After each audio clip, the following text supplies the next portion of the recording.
পাত্র হিসেবে ভার্সিটির সব থেকে অপ্রিয় স্যারকে দেখবে তা কখনো ভাবেনি অর্ষা। হতভম্ব হতভাগ হয়ে সবার সামনেই ড্যাব ড্যাব করে তাকিয়ে আছে অর্ষা ইরহামের দিকে। ইরহাম ভদ্রতার খাতিরে মাথা নিচু করে চুপচাপ বসে আছে। বিরক্তও লাগছে বেশ তার। তার মা কি আর মেয়ে পেল না? এই বাদর মেয়েকে তার গলায় ঝুলিয়ে দেওয়ার চিন্তা করছে। অর্ষা হুট করে দাঁড়িয়ে যায়। অর্ষা ইরহামকে দেখে একটা ঘোরের ভেতর চলে গিয়েছে। আশেপাশের কিছু তার খেয়াল নেই। অর্ষা চেঁচিয়ে বলে, আমি কখনোই ইরহাম স্যারকে বিয়ে করব না। এই বদ অসভ্য লোককে জীবনেও আমার জামাই হিসেবে মেনে নিতে পারবো না আমি।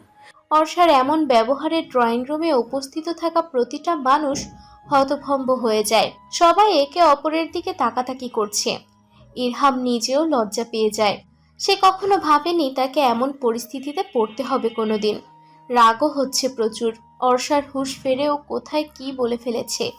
অর্ষা মায়ের দিকে তাকাতেই মা চোখ গরম করে তাকান। অর্ষা মাথায় ঘোমটা টেনে দৌড়ে সেখান থেকে চলে যায়। অর্ষা চলে যেতে ইরহামের বোন ইলমা ফিক করে হেসে দেয়। তার বেশ মজা লেগেছে অর্ষার কাণ্ড।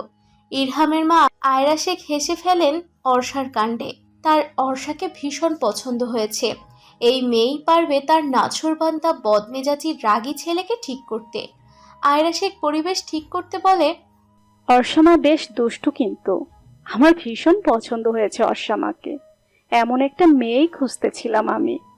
ইলমা মায়ের কথায় সহমত প্রকাশ করে বলে, আমারও আরশা আপুকে বেশ পছন্দ হয়েছে, ভাইয়ার সাথে ভীষণ মানাবে। অর্ষার আব্বু আসিফ আহমেদ লজ্জা পায় মেয়ের কাণ্ডে, কিন্তু ভীষণ অবাকও হয় আয়রা শেখের কাণ্ডে। আয়রার ব্যবহার দেখে মুগ্ধ হন তিনি। আসিফ আহমেদ লজ্জিত কণ্ঠে বলেন, কিছু মনে করবেন না আপা, ও ছোট মানুষ, বেশ দুষ্টু স্বভাবের মেয়ে। এই লাফালাফি, ছোটদের সাথে ঝগড়া, এগুলো করে বাড়ি মাতিয়ে রাখে। এমনি মেয়েটার মন মানসিকতা খুবই ভালো। আমার মেয়ে বলে বলছি না আপা। আয়রা হাসতে হাসতে বলেন, আরে ভাইজান, আপনি লজ্জা পাবেন না অর্ষামায়ের কাণ্ডে। ছোট মানুষ তাই এমন বলে ফেলেছে, আমরা কিছু মনে করিনি। আসিফ আহমেদ অস্থির নিঃশ্বাস ফেলেন। সে ভেবেছিল হয়তো আয়রা আরশাকে খারাপ ভাবছে। আসিফ আহমেদের খুব পছন্দ হয়েছে সবাইকে। কেমন হাসি খুশি সবাই। শুধু ইরহাম ছেলেটা একটু গম্ভীর, হাসে না, কিন্তু দেখতে মাশাল্লাহ ভীষণ সুন্দর। তার মেয়ের সাথে মানাবে বেশ। ইরহামের রাগের মাথা ফেটে যাচ্ছে। এই বাচ্চা মেয়েটা তাকে সবার সামনে অপমান করেছে। না, ইরহাম কিছুতেই এটা মেনে নিতে পারছে না। ইরহাম যদি এখন বাসায় থাকতো তাহলে জিনিসপত্র ভাঙচুর করে নিজের রাগ কমাতে পারত। এখন কি করবে সে? আরিশা মা, যাও তো ইরহাম বাবাকে অর্ষার কাছে নিয়ে যাও। ওদের একটু একান্তে কথা বলার প্রয়োজন আছে। আসিফ আহমেদ কথাটা তার ছোট মেয়ে আরিশাকে বলেন। আরিশা আহমেদ কথায় ইরহামের ঘোর কাটে। ইরহাম সবার আড়ালে বাঁকা হেসে আরিশার পেছনে যেতে থাকে। আরিশা তাকে একটা রুমের সামনে এনে তাকে ভেতরে যেতে বলে চলে যায়। শয়তান অসভ্য ব্যাটারে আমি জীবনেও বিয়ে করব না। বেয়াদ্দপ লোক ভার্সিটিতে সব সময় আমায় জ্বালিয়ে মারে, এখন বিয়ে করে সারাদিন জ্বালানোর পরিকল্পনা করছে। আমি জীবনেও বিয়ে করব না তোকে, বজ্জাত ইরহামের বাচ্চা। হঠাৎ নিজের মুখের উপর গরম নিঃশ্বাস পড়তেই চমকে চোখ খোলে অর্ষা। চোখ খুলে নিজের এত কাছে ইরহামকে দেখে ভয় পেয়ে যায়। ইরহাম গভীর দৃষ্টিতে তাকিয়ে আছে তার দিকে। নিজের অবস্থান মনে পড়তেই ধাক্কা মেরে সরিয়ে দেয় ইরহামকে। উঠে বসে শাড়ি ঠিক করে নেয়। অর্ষা এত সময় বিছানায় এলোমেলোভাবে শুয়ে কথাগুলো বলছিল। আপনি তো অসভ্যের ওপর অসভ্য, চরম লেভেলের অভদ্র পুরুষ মানুষ। একটা মেয়ের রুমে কি কেউ এইভাবে নক না করে ঢুকে পড়ে? অর্ষা ইরহামের দিকে অগ্নি দৃষ্টি নিক্ষেপ করে কথাটা বলল। অর্ষাকে রাগতে দেখে ইরহাম বাঁকা হেসে অর্ষার দিকে এক পা করে আগাতে থাকে। অর্ষা ভর পেয়ে নিজেও পিছাতে থাকে। পিছাতে পিছাতে দেওয়ালের সাথে লেগে যায়। আপনি এভাবে আমার দিকে এগোচ্ছেন কেন? ভালো হবে না বলে দিলাম। আ- আর একটু এগোবেন না? ইরহাম অর্ষার একদম কাছে এসে বলে, এই যে দেখো, তোমার একদম কাছে এসেছি। কি করবে তুমি? আর একটু আগে কি বলছিলে জানো? আমি তোমাকে জ্বালিয়ে মারি, তাই না? আপনি কিন্তু অতিরিক্ত করছেন ইরহাম স্যার। দূরে সরুন বলছি। আপনি তো ভীষণ অসভ্য দেখছি। একটা মেয়ে মানুষকে একা রুমে পেয়ে তাকে ভয় দেখাচ্ছেন। হঠাৎ করে ইরহামের চোখ লাল হতে থাকে। অর্ষা ভয় পেয়ে যায় ইরহামকে রাখতে দেখে। ইরহাম রেগে অর্ষার বাহু চেপে ধরে বলে, তোমার সাহস কি করে হলো আমাকে ওভাবে সবার সামনে অপমান করার? Who the hell are you? তোমার মতো হাজার মেয়ে আমার পিছনে পড়ে আছে শুধু কথা বলার জন্য। সবার পছন্দ এক না স্যার। আপনি যেমন আমায় পছন্দ করেন না, তেমন আমিও আপনাকে পছন্দ করি না। ব্যথার জন্য অর্ষার চোখে পানি চলে এসেছে। ইরহাম অর্ষাকে ছেড়ে দূরে সরে দাঁড়িয়ে জোরে জোরে শ্বাস নিয়ে নিজের রাগ কন্ট্রোল করার চেষ্টা করছে। অর্ষা বাহুতে বেশ ব্যথা পেয়েছে।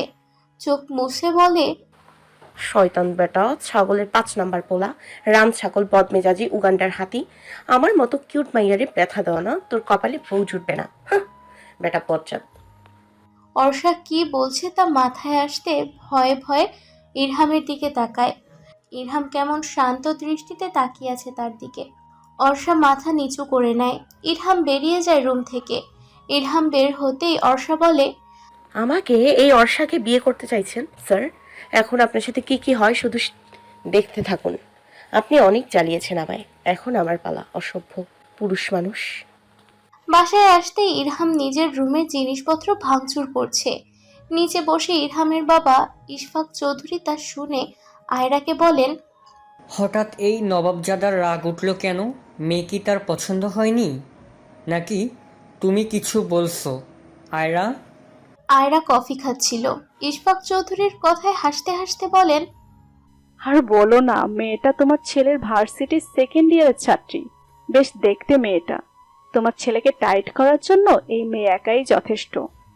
কি বলো আয়ু? সত্যি আমার ছেলেকে ও কেউ টক্কর দিতে পারে? ভাবতেই খুব আনন্দ লাগছে। বলো তো মেয়েটা কি করছে? আয়রা ইশফাককে সব খুলে বলে। ইশফাক তো হাসতে হাসতে শেষ। যাক, অবশেষে কেউ একজন তো পেল যে ইরহামকে ভয়ও পায় না, আবার তাকে উচিত জবাবও দিতে পারবে। এটা ভেবেই বেশ খুশি হলেন দুজন। ইরহাম বেলকনিতে বসে সিগারেট টানছে। যখন অতিরিক্ত রাগ তখনই সে সিগারেট খায়। অদ্ভুত হলেও ইরহাম এটাই করে। ইরহাম বাঁকা হেসে বিড়বিড় করে বলে, You will pay for this. Get ready, Miss Orsha. Miss Orsha, you are already 1 minute 10 seconds late. Orsha মাথা নিচু করে নেয়। সে জানে এখন ইরহাম কালকের অপমানের প্রতিশোধ নেবে। ইরহাম ছেড়ে দেওয়ার লোক নয়, তা অর্ষা ভালো করেই জানতো। তবুও কিভাবে যে দেরি করে উঠল ঘুম থেকে, ভীষণ আফসোস হচ্ছে অর্ষার। I said something, Miss Orsha. Orsha কেঁপে উঠল ইরহামের ধমকে। সে ধীর গলায় বলল, আবার স্যার, আসলে জ্যাম থাকার জন্য একটু লেট হয়ে গেছে। আই এম সরি স্যার, আর কখনো হবে না। এটা ভার্সিটি, মিস অর্ষা। আপনার বাসা নয় যে এখানে 1 মিনিট লেট করলে সমস্যা হবে না। আপনি খুব ভালো করেই জানেন আমি টাইম মেনটেন করা পছন্দ করি। আমি আসার আগে সবাইকে ক্লাসে উপস্থিত থাকতে হয়। আপনি যখন থাকতে পারেননি, সো আপনার শাস্তি তো আছেই। ভার্সিটি শেষ করে দেখা করবেন। And out. শেষের কথাটা বেশ জোরেই বলে ইরহাম। অর্ষা কেঁপে ওঠে। ক্লাসের সবাই ইরহামের ভয়ে মুখ টিপে হাসছে। বের হয়ে যায় ক্লাসরুম থেকে। অর্ষার রাগ হয় ভীষণ। মাত্র 1 মিনিট লেট করেছে, তাতেই এত কথা শুনতে হয়েছে তার। অর্ষা ক্যান্টিনে যাওয়ার উদ্দেশ্যে পা বাড়ায়। অর্ষা বিড়বিড় করে বকতে থাকে ইরহামকে। শালা বান্দর, হনুমানের নানা, তোর কপালে বউ জুটবে না। আমার মতো কিউট মেয়েকে সবার সামনে অপমান করা। বেটা, তোরে আমি এক উচিত জবাব দিবই। হ্যাঁ, না হলে আমার নামও অর্ষা না। কথাগুলো বলতে বলতে আনমনে হেঁটে ক্যান্টিনের দিকে যাচ্ছিল অর্ষা। তার ভেতরেই কারোর সাথে ধাক্কা খেয়ে পড়ে যেতে নেয়। পড়ে যাওয়ায় আগেই কেউ ধরে ফেলে অর্ষাকে। অর্ষা চোখ মুখ খিচে বন্ধ করে ভয়ে চিল্লিয়ে বলে, কোন শয়তানের নানারে আমাকে ধাক্কা মারলো? না না, আপনি অনেক ভালো, প্লিজ আমায় ছেড়ে দেবেন না।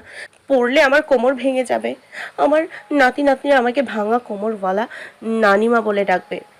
অর্ষার উদ্ভট কথা শুনে হাহা করে হেসে দেয় রুশান। অর্ষা চোখ খুলে নিজের বেস্ট ফ্রেন্ড রুশানকে হাসতে দেখে। মেজাজ বিগড়ে যায়। অর্ষা রুশানকে দাঁত কেলাতে দেখে রুশানকে ধাক্কা মেরে সোজা হয়ে দাঁড়ায়। রুশান 2 কদম পিছিয়ে যায়।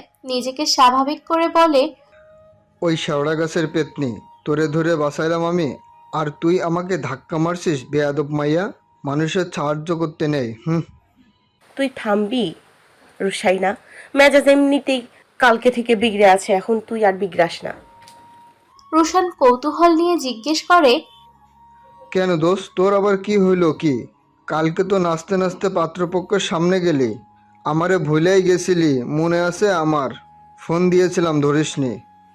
শেষের কথাটা বেশ অভিমান নিয়েই বলল রুশান, কিন্তু অর্ষা সেসবে পাত্তা না দিয়ে বলল, আজকেও আমারে ওই ইমরান অসভ্য অপমান করছে। সমস্যাটা কি ভাই ওর? ও কি জীবনেও আপনারে অপমান করা ছাড়বে না? অর্ষার কথা শুনে রুশানের ভ্রু কুঁচকে গেল। ইরহাম স্যারকে তারও বেশ অপছন্দ কেন জানো? কারণটা রুশানের অজানা অবশ্য। রুশান আগ্রহ নিয়ে বলল, কেন, আজ কেউ তোকে অপমান করেছে? ইরহাম স্যার? হয় কালকের প্রতিশোধ নিচ্ছে বেটা। ওই যে অপমান করছিলাম না কালকে, এখনো ভোলেনি। কালকে? গতকালকে তুই কিভাবে স্যারকে অপমান করলি? স্যারের সাথে তো আর দেখাই হয়নি। অর্ষা রুশানের মাথায় থাপ্পড় মেরে বলে, গরু কোথাকার, কালকে পাত্র স্যারই ছিল, আর আমি ওনাকে সবার সামনে অপমান করে ফেলেছি। রুশান অবাক হয়ে বলে, ও তো কখনো ভাবতে পারেনি ইরহাম স্যার অর্ষাকে দেখতে যাবে। এসব কিছু জানতে চাইলে অর্ষা গড়গড় করে শুরু থেকে শেষ পর্যন্ত বলতে থাকে। রুশান তো সব কাহিনী জেনে হাসতে হাসতে চেয়ার থেকে পড়ে যায়। ক্যান্টিনের সবাই রুশানের দিকে তাকিয়ে পড়ে। রুশান বেচারা ভীষণ লজ্জা পায়, তাড়াতাড়ি উঠে বসে। অর্ষা রুশানের কাহিনী দেখে ফিক করে হেসে ফেলে। কফি খেয়ে দুজন ক্লাসের উদ্দেশ্যে পা বাড়ায়। রুশান কখনো ফার্স্ট ক্লাস করতেই পারে না, সবসময় ভার্সিটিতে আসতে লেট করে। আজকেও একই অবস্থা। এর জন্য কত যে বকা খেয়ে স্যার আর অর্ষার কাছে। তারপরে রুশান কোনো মতেই আসতে পারে না তাড়াতাড়ি। রুশান অর্ষাকে বলে, তুই আজকে ফার্স্ট ক্লাস না করে ক্যান্টিনে কেন এলি বলতো? তুই তো ক্লাস মিস করার মানুষ না। আবার ইরহাম স্যারের ক্লাস একদিন না করলে পরের দিন আর ক্লাসেই ঢুকতে দেয় না। আর বলিস না, 1 মিনিট লেট করেছি বলে ক্লাসে ঢুকতে দেয়নি ইরহামের বাচ্চা। কতগুলো ভাষণ দিয়ে তাড়িয়ে দিয়েছে। আচ্ছা, অর্ষা তোর সাথে এই ইরহাম স্যারের কিসের শত্রুতা বলতো? তোরা দুজন দুজনকে দেখতেই পারিস না কেন? জানি না রে, কিন্তু স্যারকে আমার পছন্দ হয় না। বিরক্তিকর একটা লোক, কিন্তু কেন অপছন্দ তা জানি না। আর শুরু থেকেই স্যার আমাকে পেছনে লেগে আছে। ঠিক আছে, চল, এখন ক্লাস শুরু হবে। দুজন ক্লাসে এসে ধপ করে বসে পড়ে। অথই, মুহিব, নাইম উষার পাশে। ওরা চমকে পাশ ফিরে দুজনকে দেখে স্বস্তির নিঃশ্বাস ফেলে। অথই, রুশান, অর্ষা, মিহান, উষা, নাহিন, 6 জনের একটা গ্রুপ। জানে জিগার দোস্ত বলতে গেলে। ক্লাস শেষে বের হতেই একটা মেয়ে এসে অর্ষাকে বলল, মেয়েটা কথাটা বলেই চলে গেল। অর্ষা, রুশান, অথই সহ বাকি সবার থেকে বিদায় নিয়ে পা বাড়ায় ইরহামের কেবিনের দিকে। দরজা নক করে অর্ষা বলল, may I come in sir? Yes, come in miss Arsha. Arsha ভেতরে প্রবেশ করলো। ইরহামের সামনে এসে মিষ্টি হেসে বলে, আমাকে ডেকেছিলেন স্যার? হ্যাঁ মিস অর্ষা, আপনি কি আপনার শাস্তির কথা ভুলে গিয়েছেন? ডোন্ট ওয়ারি, আমি থাকতে ভুলতে পারবেন না। না না স্যার, আমি তো ভুলিনি। আপনার যা ইচ্ছে হয় সেই শাস্তি দিতে পারেন। I have no problem. Irham কিছুটা অবাক হলেও বাঁকা হেসে বলে, ওকে, তাহলে আমার জন্য 1 কাপ কফি বানিয়ে আনুন। অর্ষা মনে মনে ইরহামকে বকতে বকতে কফি বানাতে যায়। কফি বানানোর সময় অর্ষার মাথায় তো সেই লেভেলের একটা বুদ্ধি আসে ইরহামকে জব্দ করার। কফি বানিয়ে রহস্যময় হাসি দিয়ে ইরহামকে কফিটা দেয়। ইরহাম একবার কফির দিকে তাকিয়ে অর্ষাকে বলে, মিস অর্ষা, কফিটা এবার আপনি খেয়ে নিন। অর্ষা চমকে ওঠে। ও কেন খেতে যাবে এই কফি? কফিতে যে ও শুকনো ঝালের গুঁড়ি মিশিয়েছে, এটা খেলে তো শেষ। ঝাল মোটেও খেতে পারে না অর্ষা। অর্ষা আমতা আমতা করে বলে, স্যার আমি কেন কফি খাবো? আর আমি তো কফি খাই না। ইরহাম উঠে অর্ষার দিকে এগোতে এগোতে থাকে। অর্ষা আগের জায়গায় ঠায় দাঁড়িয়ে আছে, ভাবলেশহীন হয়ে। ইরহামের ভীষণ রাগ হয়। সবাই তাকে ভয় পায়, এই মেয়ে কেন পায় না? ইরহাম অর্ষার বেশ কিছুটা কাছে এসে সন্দিহান গলায় বলে, আপনি কফিতে কিছু মেশাননি তো miss Arsha? Orsha don't care ভাব নিয়ে বলে, আমি আমি কেন কিছু মেশাতে যাব কফিতে? তার মানে আপনি বলতে চাইছেন কফিতে কিছু মেশাননি আপনি? ওকে, প্রুফ করুন।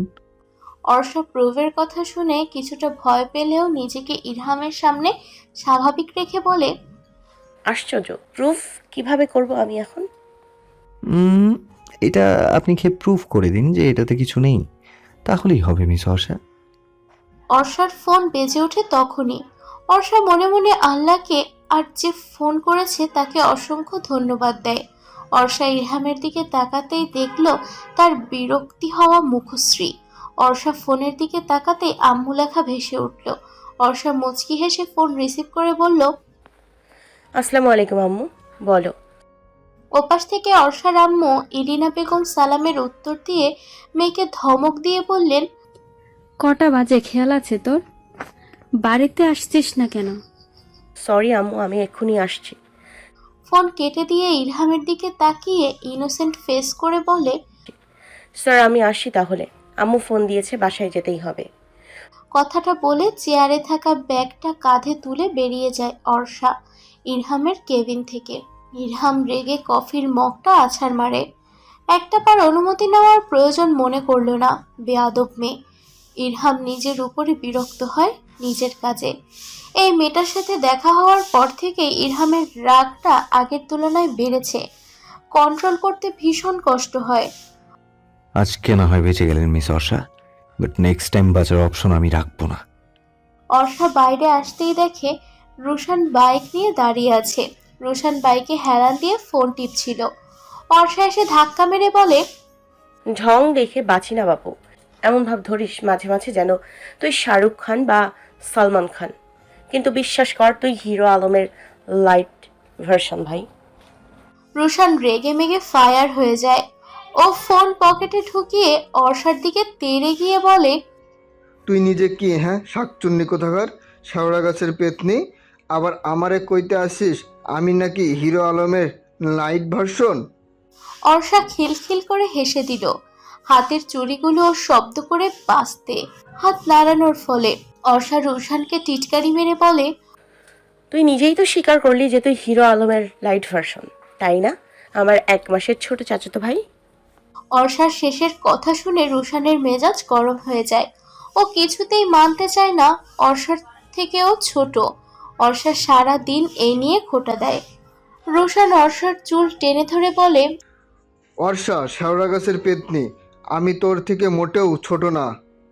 অর্ষা কম কিসে কয়েকটা কিল থাপ্পড় মেরে বলল, তোর সাহস কি করে হলো 1 মাসের বড় বোনের গায়ে হাত দেওয়ার, বেয়াদ্দপ ছেলে, ভদ্রতা নেই কোনো? ওরে আমার ভদ্র মাইয়া রে, আইসে নাইজেরিয়ার রানী। দুজন রাস্তায় দাঁড়িয়ে মারামারি করে নিল এক দফা। কখনোই বলে না দুজনের একসাথে থাকলেই ঝগড়া মারামারি হবেই, কিন্তু কারো কিছু হলে অন্যজন পাগল হয়ে যায়। চিকনি চামেলি গান বাজতেই দুজন চমকে ওঠে, মারামারি করা থামিয়ে দেয়। রুশান তো ভয়ে লাফিয়ে কয়েক কদম পিছিয়ে গিয়েছে। অর্ষা রুশানের দিকে তাকিয়ে বোকা বোকা হাসি দেয়। রুশাইনা চল ভাই, আম্মু ফোন দিচ্ছে, দেরি হলে তুইও আমার সাথে বকা খাবি। দ্রুত বাইকে উঠে স্টার্ট দে। দিমু না আমি হিরো আলমের নাইট ভার্সন না, যা তুই আমি নিয়ে যেতে পারবো না। অর্ষা রুশানের কথা শুনে বাঁকা হাসে। তারপর রুশানের কানের কাছে ফিসফিস করে বলে, তুই যে কালকে ছোট চাচুর পকেট থেকে টাকা মেরে বন্ধুদের নিয়ে আড্ডা দিয়েছিস, বলে দেই চাচুকে, অনেক মজা হবে বল। রুশানের এতেই কাম সারা। এতক্ষণের বাহাদুরি শেষ। বেচারা কপাল চাপড়ায় নিজের, কেন যে তার এমন একটা 1 মাসের বড় চাচাতো বেস্ট ফ্রেন্ড থাকতে গেল। ঝামেলার শেষ নেই। রুশান মুখ গোমরা করে বাইকে উঠে বাইক স্টার্ট দেয়। অর্ষা হেসে উঠে পড়ে। কাজ তো হয়েই গেল, মাত্র একটা কথায়। রুশান আর অর্ষা চাচাতো ভাই বোন। অর্ষাদের দোতলা বিশিষ্ট ছোট্ট বাড়ি। অর্ষার বাবা 2 ভাই, একসাথেই থাকেন সবাই মিলে। অর্ষা আর রুশান সারাদিন মারামারি ঝগড়া করে বাড়ি মাতিয়ে রাখে। অর্ষার সাথে ঝগড়া হওয়া গতকালকে রুশান উপস্থিত ছিল না, তাই কিছু জানেও না। বাড়ির সামনে অর্ষাকে নামিয়ে দিয়ে রুশান বাইক রেখে নিজেও চলে আসে দাদির সাথে দেখা করতে। দাদিমা বড্ড ভালোবাসে অর্ষা রুশানকে। দুজন দৌড়ে দাদিমার রুমে প্রবেশ করে। দাদিমা তবজি গুনছিলেন। দুজনের দৌড়ে আসার শব্দে তসবি রেখে দেন। হাসেন জাহানারা বেগম দুজনের কাণ্ড দেখে। দুটো এত ফাজিল। কিরে এমন ছুটে এলি কেন? দুজন সাবধানে চলবি তো, পরে ব্যথা পেলে তো দুটোই ভ্যা ভ্যা করে কেঁদে বাড়ি মাথায় তুলিস।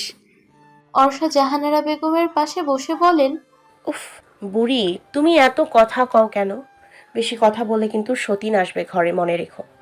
আমার সাদা জান কিন্তু এখনো ইয়াং আছে। রুশান ফিক করে হেসে দিয়ে বলে, আমার দাদিমাও কিন্তু এখনো সেই সুন্দরী আছে। তুই দাদাজানকে বিয়ে করে দিলে আমিও আমার দাদিমাকে বিয়ে দেব, না হলে নিজে বিয়ে করব। কি বলো দাদিমা? জাহানারা বেগম হাসেন দুজনের কাণ্ড দেখে। পেছন থেকে অর্ষার ছোট আব্বু আহিন আহমেদ দুজনের কান টেনে দাঁড় করিয়ে বলে, এই যে দুই বাঁদর, সমস্যা কি তোদের? আমার আম্মু আব্বুকে আবার বিয়ে দিতে চাইছিস? এত সাহস কোথা থেকে পাস বলতো? আব্বু ছেড়ে দাও, ব্যথা পাচ্ছি তো। তোদের দুইজনের বাদরামি কবে কমবে বলতো? বাড়িতে কাউকে থাকতে দেয় না। ইরিনা বেগম রুমে ঢুকে দুজনের দিকে চোখ পাকিয়ে বলে, তোরা ফ্রেশ না হয়ে এখনো এখানে আছিস? রুশান অর্ষা একে অপরের দিকে তাকিয়ে দুজন দৌড়ে রুম থেকে বেরিয়ে যায়। আহিন আহমেদ হেসে ফেলেন বাচ্চাদের কাণ্ডে। এত দুষ্টু দুইটা। আরিশাও হয়তো এত ফাজিল না। সবাই বের হয়ে যায় রুম থেকে। দা ভাই আসবো? ইরহামের রুমে নক করে ইলমা কথাটা বলল। ইলহাম ভেতরে আসতে বললে ইলমা রুমে প্রবেশ করে। ইরহাম ল্যাপটপে কাজ করছে। ইলমা ল্যাপটপটা নিয়ে বলল, দা ভাই শোনো না, তুমি না অনেক ভালো, আমার কিউট দা ভাই। ইরহাম চশমা খুলে রেখে বালিশে হেলান দিয়ে বলে, কি বলবি বলে ফেল, এত দরদ দেখাতে হবে না। কিছু লাগবে তোর? ইলমা ইরহামের কথায় গাল ফুলায়। ইরহাম হাসে, এক হাতে বোনকে জড়িয়ে ধরে বলে, এত গাল ফোলাতে হবে না, বল কি বলবি। ভাইয়া তোর জন্য সব করতে পারে। কথাটা শোনা মাত্রই ইলমার চোখ খুলতে চিকচিক করে ওঠে। সে তো এটা শোনার অপেক্ষায় ছিল। ইলমা জানে তার দাদা ভাই তাকে প্রচন্ড ভালোবাসে। ইলমা আমতা আমতা করে বলেই ফেলে, দা ভাই, আমি ভাবি হিসেবে অর্ষা আপুকেই চাই। প্লিজ প্লিজ দা ভাই, মানা করো না। তুমি তো কাউকে ভালোবাসো না, তাহলে সমস্যাটা কোথায়? ছোট ভাইও চায় তুমি অর্ষাকে বিয়ে করো। অর্ষাকে বিয়ে করার কথা শুনে ইরহাম রেগে যায় প্রচন্ড। বোনের সাথে রাগ দেখাতে চায় না। ইরহাম তাই শান্ত গলায় বলে, ইলমা তুমি এখন যাও, ভাইয়ের কাজ আছে অনেক। ইলমা ভাইয়ের কথা শুনে চমকে যায়। ইরহাম যখন রেগে যায় তখনই তুমি তুমি করে বলে। ইলমা নিঃশব্দে রুম থেকে বেরিয়ে যায়। ইরহাম বোনকে ভীষণ ভালোবাসে, তা আয়রা ইশফাক ভালো করেই জানে। তাই বিয়েতে রাজি করাতে ইলমাকে পাঠানো। ইরহাম পাশে থাকা ফুলদানি ছুঁড়ে মারে। নিচ থেকে ইলমা শব্দ পায়, ভয়ও পায়। আয়রা ইশফাককে বলে, এই ছেলে জীবনেও রাজি হবে না। যার নাম শুনলেই রেগে যায়, তাকে বিয়ে ইরহাম তো জীবনেও করবে না। ইশফাক হেসে বলে, জানো আয়রা, আমরা যাকে সব থেকে পছন্দ করি শেষ পর্যন্ত তারাই প্রেমে পড়ি। তুমি একদিন দেখে নিও, তোমার ছেলে ও আরশা বলতে পাগল হবে। সকাল থেকেই আকাশে মেঘ জমেছে। অর্ষা বিছানায় শুয়ে শুয়ে গেমস খেলছিল। তখনই রুশান এসে হাজির। অর্ষা ভ্রু কুঁচকে বিরক্তির কণ্ঠে বলে, এই অসময়ে আমার রুমে কি করছিস তুই? অর্ষা দেখ না, বাইরে কত সুন্দর কালো কালো মেঘ জমেছে, বাতাস বইছে। চল না একটু ঘুরে আসি, একা যেতে ভালো লাগছে না। অর্ষা জানালা দিয়ে বাইরে তাকায়। আসলেই আকাশে ঘন কালো মেঘ ছড়াছড়ি, শীতল বাতাস বইছে। অর্ষার বৃষ্টি আসার আগ মুহূর্তটা বেশ পছন্দের। সে রাজি হয়ে যায়। অর্ষার সাদা নীলের মিশ্রণে চুড়িদার পরে চুল খোলা রেখে চোখে কাজল পরে, হাতে সাদা নীল চুড়ি পরে বের হয় রুম থেকে। রোশন অর্ষাকে দেখে মাথায় থাপ্পড় মেরে বলে, এত সাজিস না বোন, তোর ওই পাগল ছাড়ি কপালে আছে। অর্ষা রোশনের চুল টেনে ধরে বলে, ভালো হয়েছে। ইরহাম স্যার যদি পাগল হন তাহলে আমিও পাগলের ডাক্তার। কিভাবে তার পাগলামি ঠিক করতে হয় তা খুব ভালো করেই জানি আমি। রোশন মুখ ভেঙচি কেটে বলে, ও রে আমার ডাক্তার রে, হইছে, আপনি চাপেন আর চলেন। কি হলো, তোরা কি কোথাও বের হচ্ছিস? রোশানের আম্মু মৌ রহমান রোশান অর্ষাকে বের হতে দেখে কথাটা বলেন। রোশান ইনোসেন্ট ফেস করে বলে, হ্যাঁ আম্মু, দেখো না, এই অর্ষাটা নাকি এখন ঘুরতে মন চাইছে, তাই আর কি একটু বের হচ্ছি দুজন মিলে। মৌ রহমান ভ্রু কুঁচকে বলেন, এই দুপুরবেলায় বের হওয়ার প্রয়োজন নেই। অর্ষা মা, তুই বরং ছাদে গিয়ে বসে থাক, আমি কফি পাঠাচ্ছি। অর্ষা কটমট চোখে রোশানের দিকে তাকিয়ে তারপর মৌ রহমানকে জড়িয়ে ধরে আহ্লাদি কণ্ঠে বলেন, ও ছোট মা, যাই না প্লিজ। দুই ভাই বোন মিলে একটু ঘুরেই আসবো পাক্কা। প্লিজ প্লিজ যাই। মৌ রহমান হাসেন। মেয়েটাকে বড্ড ভালোবাসেন তিনি। একটা মেয়ের অনেক শখ ছিল, কিন্তু হলো না তার আর। দুটো ছেলে, তার রোশান রোহান। ছোটবেলা থেকে অর্ষাকে সেই কোলে পিঠে করে মানুষ করেছে, তাই কোনো আবদার ফেলতে পারে না। অর্ষার কপালে চুমু দিয়ে বলে, ঠিক আছে, যাবি যা, কিন্তু রোশান, আমার মেয়ে যেন ঠিক মতো বাড়ি ফিরে। হ্যাঁ, ও তো তোমারই মেয়ে, আমি তো কেউ না। যাও, তুমি থাকো তোমার মেয়েকে নিয়ে, আমি গেলাম। রোশান গাল ফুলিয়ে হনহন করে বের হয়ে যায় বাড়ি থেকে। অর্ষা মৌকে জড়িয়ে ধরে বলে, ধন্যবাদ ছোট আম্মু। শোনো আম্মু, আর আব্বুকে একটু সামলে নিও, আমার কিউটি ছোট আম্মুটা। Bye bye. অর্ষা দৌড়ে বেরিয়ে যায়। মৌ হেসে বলেন, পাগলি মেয়েটা আমার। অর্ষা বাইরে এসে বাইকে উঠতেই রোশান বাইক স্টার্ট দেয়। শীতল বাতাস অর্ষাকে ছুঁয়ে দিচ্ছে। অর্ষা উপভোগ করছে। রোশান শহর থেকে অনেকটা দূরে চলে আসে, গ্রাম্য এলাকা। অর্ষা তো চারপাশের প্রকৃতি উপভোগ করছে। কিছু একটা দেখে চিল্লিয়ে বলে, ওই রুশাইন না, বাইক থামা। রোশান ভয়ে আরেকটু হলে গাছের সাথেই মেরে দিত। বাইক থামাতেই অর্ষা দৌড়ে কোথাও চলে গেল। রুশান নিজেই নিজের কপাল চাপড়ায় নিজের কাজে। সে কোন দুঃখে যে একে নিয়ে বের হলো, সে তো ভুলেই গিয়েছিল এই মেয়ের অভ্যাসই উল্টাপাল্টা কাজ করা। রুশান দৌড়ে অর্ষার কাছে চলে আসলো। অর্ষাকে বাচ্চাদের সাথে মজা করতে দেখে স্বস্তির নিঃশ্বাস ফেলে। ছোট ছোট বাচ্চারা নদীতে মাছ ধরছে, লাফালাফিও করছে। অর্ষার ভীষণ ইচ্ছা হয় ওদের সাথে, তাই নিজেও নেমে পড়ে মাছ ধরতে। বাতাস এসে অর্ষার খোলা চুলগুলো উড়িয়ে দিচ্ছে। কিছুক্ষণ মাছ ধরার পর নদীর কিনারে বসে পড়ে অর্ষা।